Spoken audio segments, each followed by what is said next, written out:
Welcome to the podcast that's dedicating to helping business owners prepare for exit so they can maximize value and exit on their terms. This is the Exit Insights podcast presented by Succession Plus. Hi, I'm Daryl Bates-Brownsword, and today I'm talking to Prantik Mazumdar, who's an entrepreneur, marketer, and investor. Welcome, Prantik, and thanks for joining me on the podcast today. Be great if you start by introducing us and giving us a little bit about your background, and then we'll tap into your knowledge and experience from there. Absolutely, a pleasure to be on your show. Thank you for having me on Exit Insights. Yes, hello everyone. I'm Prantik Mazumdar. I've been living in Singapore for 20 years. I was born and brought up in India and Indonesia, and for the last 20 years I've been in Singapore. And I've been fortunate to, play three roles. I started my career with the Singapore government, helping startups internationalize. Then I worked for a couple of SMEs as their regional head of sales. And then I started Happy Marketer, a digital transformation marketing consulting firm in Southeast Asia. Ran that for about 12 years with my partner, Rachit. And 2.5 years ago, we sold our business to a Japanese conglomerate called Dentsu. So today my day job is in Dentsu, Singapore, running a business unit for them, which is known as Customer Experience Management. So that's my day job. And outside of that day job, I've been fortunate to work with founders and venture capital investors, helping them scale up their businesses. That's a little bit about myself, very much in Singapore, part of the startup ecosystem here. So it's in some ways, it's a very classical journey from as an entrepreneur. So getting out there, learning, get a whole lot of contacts, seeing an opportunity. You didn't say this, but I'm guessing you saw a way to do it better, to do something better, solve a problem. So you figured out, well, I can do this myself, started a business, grew it, went through the whole journey of exiting. And now by the sounds of it, you're helping others with venture capital and getting going on their journey. No, absolutely. And truth be told, when I started or co-founded the company, I don't think we started off with a vision to exit or to change the world. To be very honest, it was a skill set that both Rachit and I possessed. We had our training in computer engineering and in product development. I had done a bit of marketing and business development work as well. So we said, look, our interest was to do something on our own. I think the desire stemmed from trying to figure out how do we kind of build a company. And the problem that we were really trying to solve around 2009, this is just after the financial crisis in Singapore, is how do we help the marketing industry evolve from traditional TV, print, radio-driven marketing to digital, to web, to mobile. And the skill set that we had was we could build website and apps and we could drive traffic. So I think when we started, we said, let's start small. Let's start with what we know. And let's see if customers are willing to open their wallets and pay for the services. And yes, as we kind of started doing that, you're right, fortune was in our favor. We had some fantastic partnerships with the likes of Google, HubSpot, Salesforce, the Boston Consulting Group. And gradually we pivoted from purely implementing to we had a consulting advisory division where we worked with large Fortune 500 companies to advise them as to what's the best way to make their businesses digital first. How do they even change their business model? How do they get onto models such as e-commerce, social commerce, so on? How do they train their staff? How do they change their processes? And also eventually help them implement. So I think things kind of took their own course. But when we started, it was really with the idea of how do we marry our skill sets to help transform the marketing industry, which was fine, but I think it was gradually becoming quite archaic. So that's how our journey really began around 2009. Okay. And providing that professional service and educating and solving a problem at the same time. So we were talking earlier around the differences you've experienced an exit out of this service industry, and we're talking about the difference between exiting out of a professional service compared to a product. So what did you learn? What differences did you notice? Yeah, and to kind of, before we speak about exit, I think we got to start about the entry process, right? I think the fundamental, the genesis of the differences start pretty much there is, for us as a services business, we knew, at least in our part of the world, we were not venture investable. We only grew our business based on client revenue. We had a credit line, but fortunately, we never had to use that debt credit line, and neither did we have venture capital. So for us to be able to survive, it was pretty, I suppose, classical that we had to develop offerings and sell them that clients were willing to pay money for. So that's how our professional services business ran. If you look at any product business, sure, products take time to build. Their time to go to market is longer, and hence they need capital. And typically that comes in from angels or venture capital. But the moment you have a third party investing in your business for equity, I think the game changes thereon, because any investor typically invests, most of them typically invest from a financial return perspective. So if someone's putting in $1, they're expecting that the dollar grows 5x, 7x, 10x. So typically VCs like to back scalable businesses that have predictable revenue streams. And again, they're not looking for optimizing for short-term profits, unlike our business where we had to pay the bills, we had to make payroll, which meant every month the real metric was cash. It doesn't matter on books whether it was revenue or profit, were we generating real hard cash. But in a product-driven business, real hard cash isn't really required because you have the cash from the investors. So that's something to bear in mind for anyone that's evaluating product versus services companies.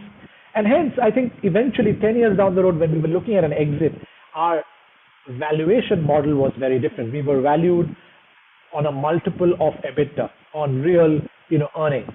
But if I today look at some of the other startup companies that I'm advising or where I may have had exits as an investor, their valuation is very much a function of a valuation or a multiple of their revenue, or in the case of e-commerce companies, it's even one level higher, GMV, merchandise value of goods sold. So that's very, very different because the valuations could skyrocket as a function of your sticky, scalable, predictable revenue that you're generating. You could be loss-making, and that's the irony. Many product companies that look at exits, they could, we've had IPOs in the recent past, let's say in India, in Southeast Asia, in the US, dime a dozen, where the businesses are loss-making businesses, but they've had phenomenal exits, right? But again, I'm not making a judgment here. All I'm saying is they're very, very different. One is scalable, predictable revenue, not really optimizing for cash and profits, which is the product portfolio, but services business very much around EBITDA and your cash flow cycle. It's interesting what you say, and there are very differences, and I guess it goes back to the changes in the economy as a whole. We started as a product-based economy with tangible goods. People would sell stuff and they're tangible, you can see it, and you can go, well, here's a pen I've got in my hand, I want to buy the pen, I'll give you $5, whatever it is for the pen, and they can see that, and they can see a history of a number of pens being sold, and they can predict the future, and they can see the growth, and therefore they can fund against those tangible assets. One of the big issues with the modern style of economy, when it's it's evolved to a lot of service-based, and then we've now got the whole internet economy as well, which just really confuses valuation. But a lot of service providers tell me, well, look, Daryl, we're limited on our growth because we just can't find good people. Our business is based around the intelligence of the people and having good people that work with us. So they're limiting their valuation because they haven't figured out, how to, if you like, use the principles of tangible assets in these intangible assets where there's a lot of value today. And I did one of our podcasts was with Michael Masterson, and he talked about his whole philosophy, his whole business was built around tapping into those intangible assets and showing and getting clarity around the value of those intangible assets, and saying and telling us that something like 80% of business value today is actually locked into intangible assets. And he talked about you might have the machine that produces the pens, but it's knowing how to use the machine. It's the supplier value. It's all of your IP is in intangible assets. And he's on a mission with his business to basically educate the whole industry around how to tap into and understand intangible assets. It was one of the most fascinating podcasts I've done.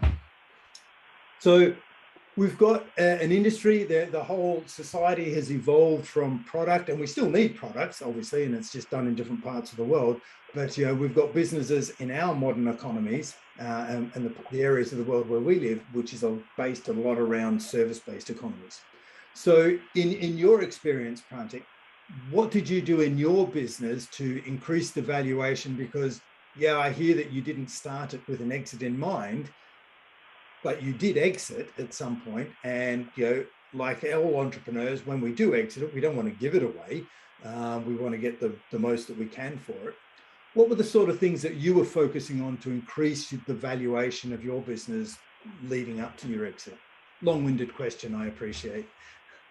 No, I think this is a very, very pertinent question, because you're right. At the end of the day, whether you plan for an exit or an exit happens, at that point of exit, you want to maximize value, right? Because as you said, you want to maximize the hard work that you've put in over maybe 10, 15, 20 years, if not more.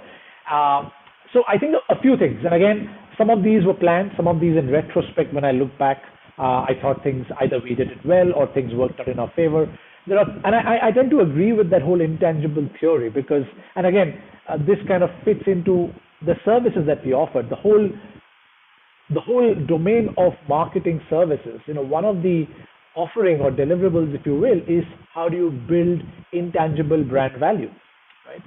As you rightly said, a pen is a pen, a car is a automobile taking you from A to B, but there's a reason why people pay maybe 1.5, if not 2x for a Mercedes versus a Toyota, right? It's brand, right? And I think there's enough scientific literature and brand journals as well, now that they've proven correlations between brand value and stock market value, so on and so forth. But I think it's fairly easily, intuitively understood. Even a high school kid can appreciate that, a particular product is priced differently because the value that it commands. Price and value are two sides of a coin.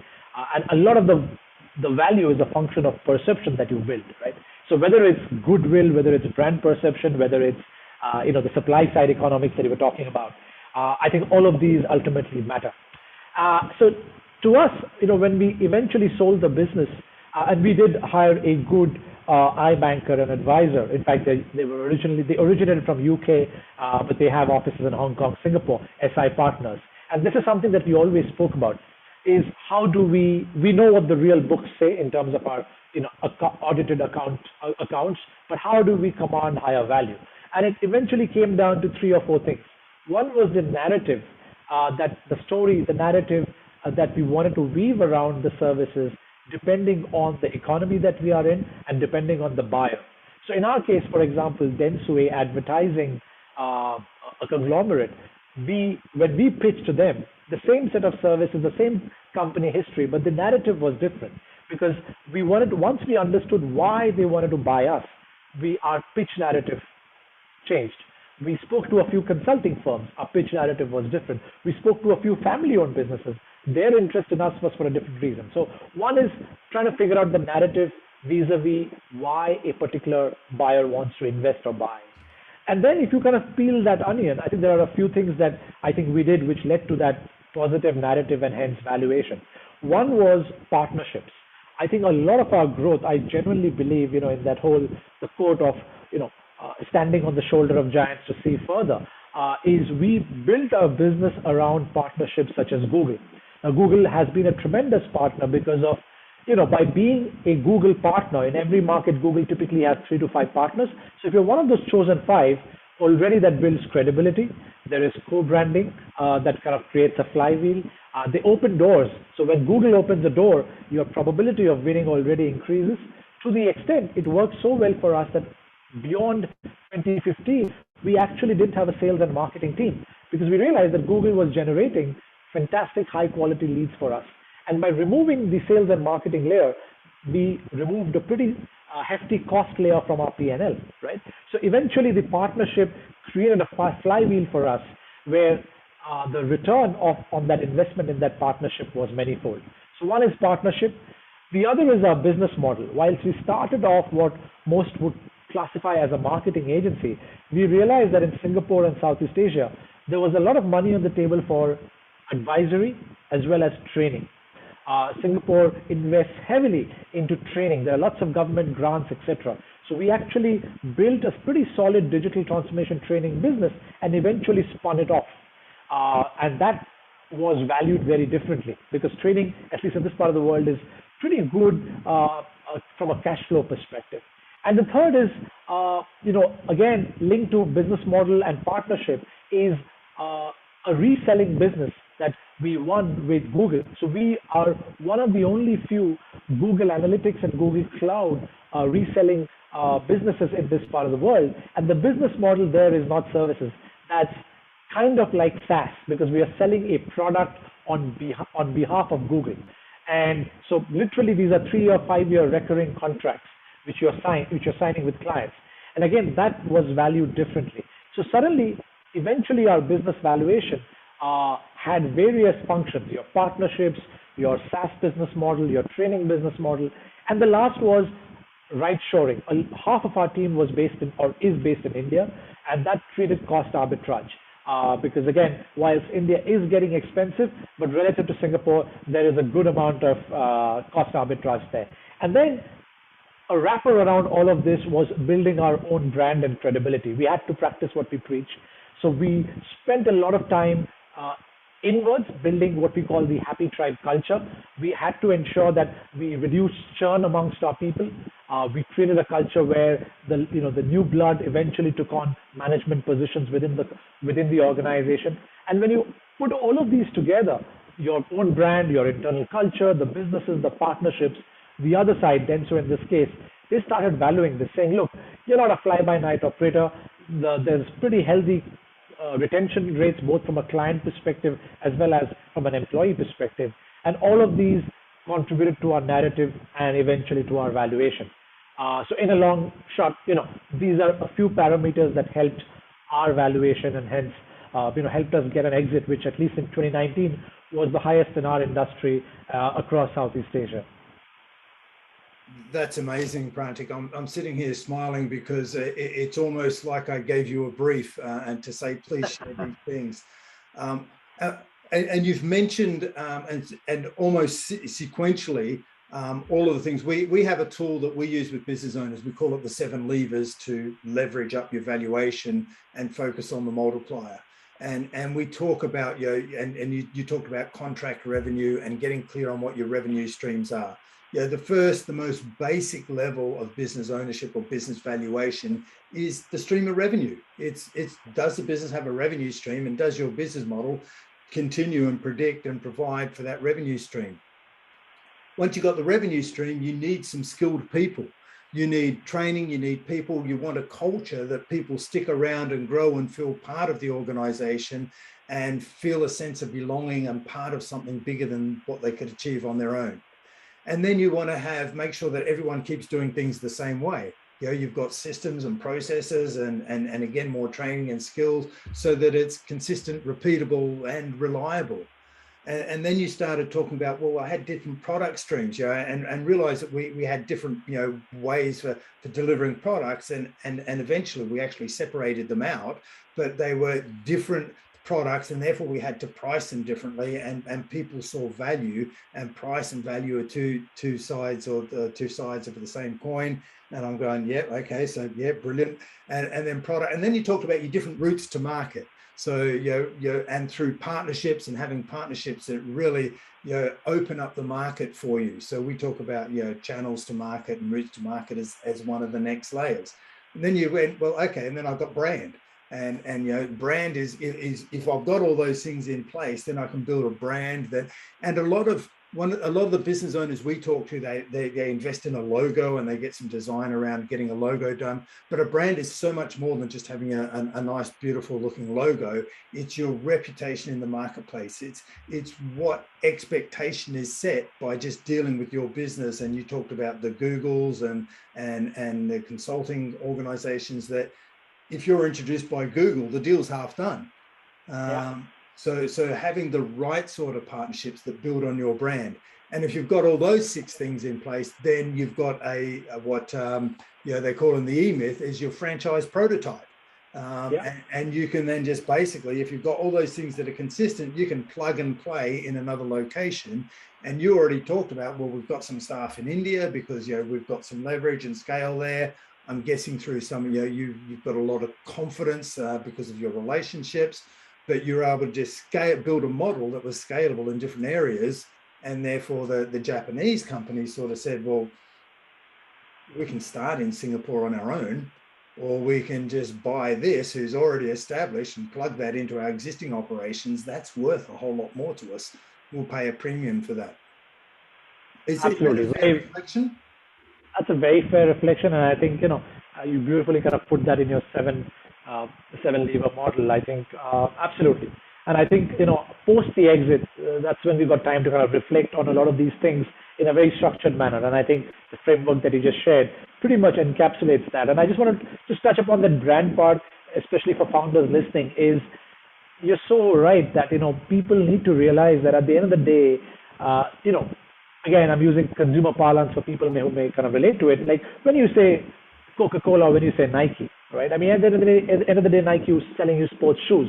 They're probably equivalent or better shoes that Adidas or Reebok make. But there is something in your gut or your mind or heart that makes you say, you know what, I want to gift my loved one a Nike, or I want to use a Nike. And that's that premium you're talking about, whether it's trust, reputation, credibility. And I think in B2B scenarios, again, people think of brands mostly in B2C, but I can attest to the fact personally that probably in B2B scenarios, all the more critical to have a solid brand, because your reputation precedes you. Like you rightly said, it sets an expectation. And of course, the other thing to bear in mind, the caveat is it's not just what you say to the outside world. Brand works both ways. It's even internal branding. Do your employees believe in it? Because at the end of the day, they got to deliver to that promise that you've set.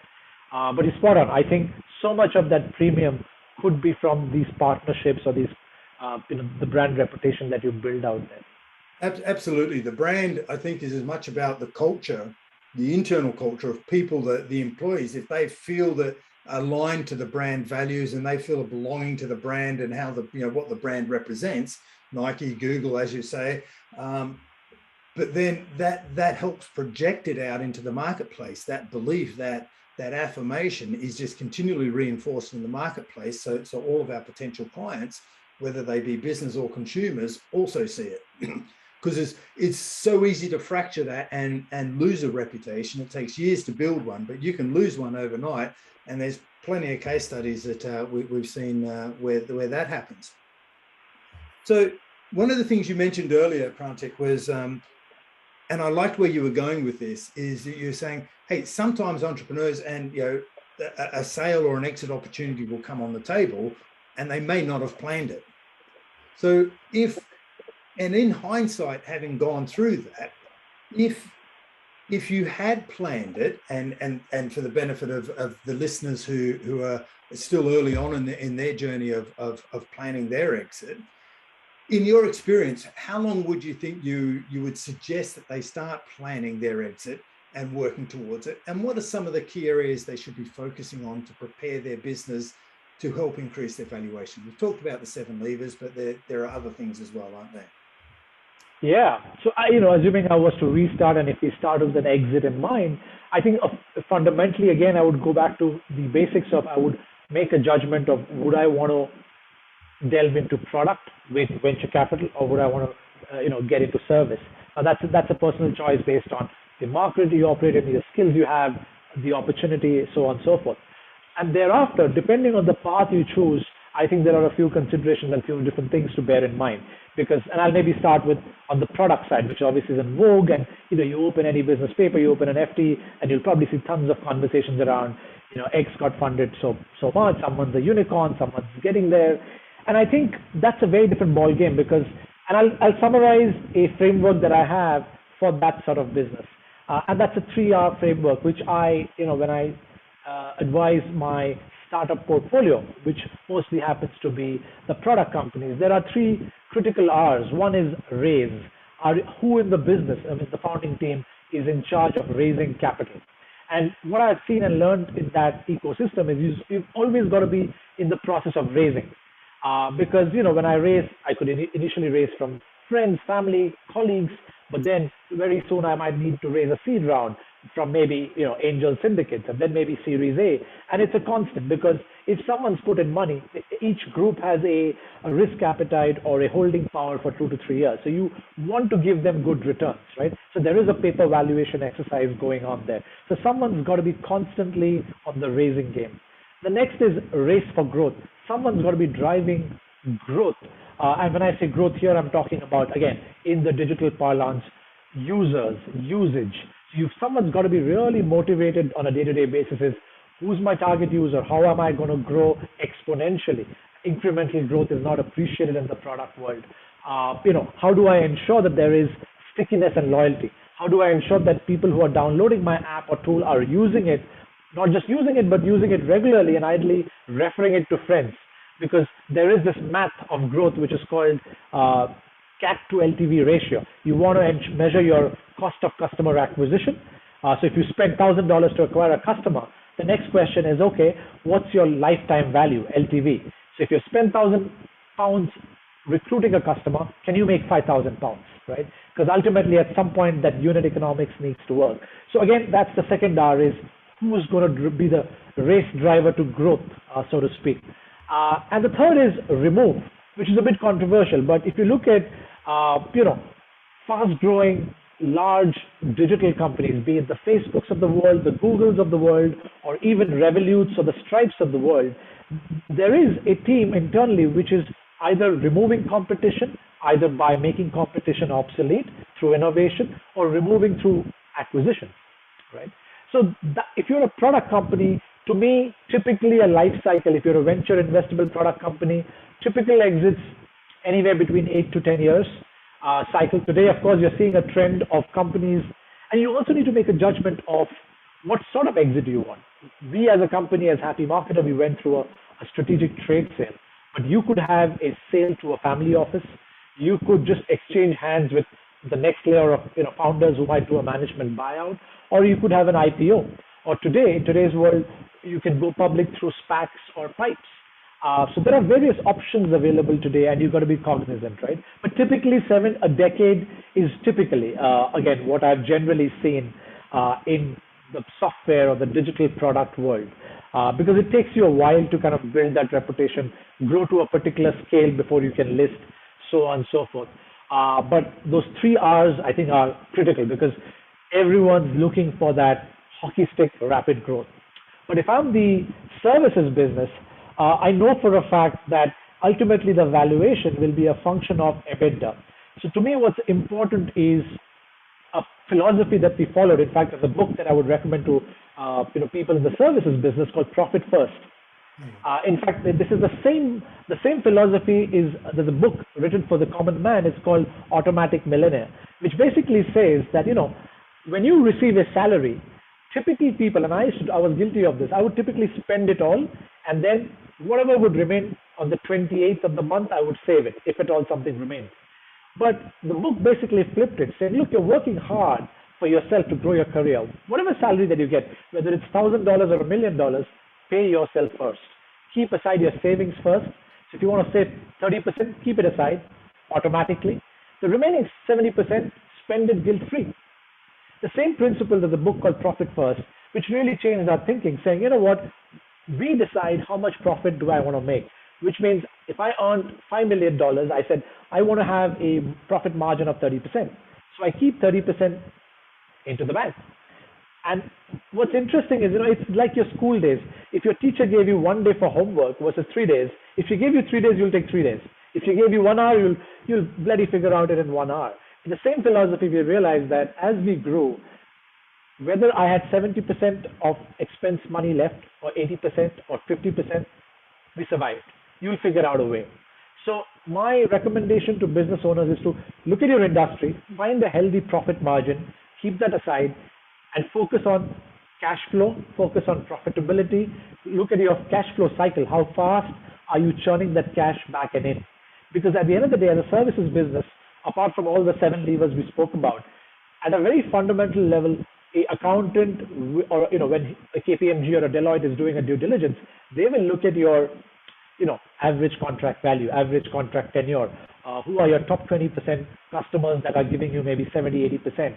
So these are fundamental business maths of cash flow, profitability, client tenure, client relationships that someone's going to measure. So I would focus on that to optimize for EBITDA and profitability and cash flow. But if I'm a product company, from an exit standpoint, I would focus on the 3 R's. Yeah.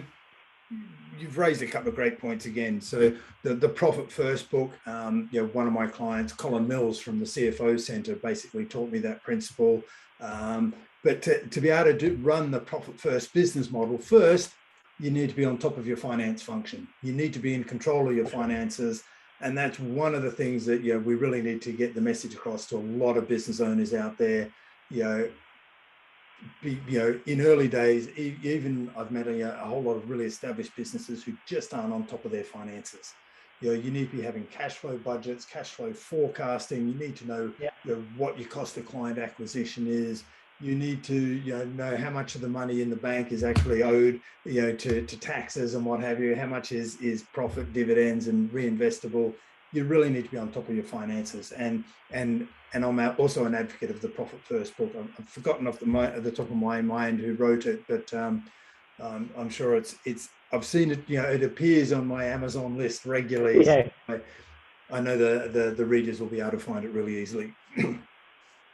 Prantik, thank you for sharing, and thank you for highlighting the 3 R's. Someone needs to be continual focus on raising the capital.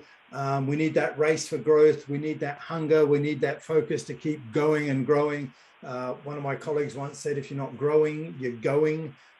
So that's absolutely true. So we need that focus on growing and that race for growth.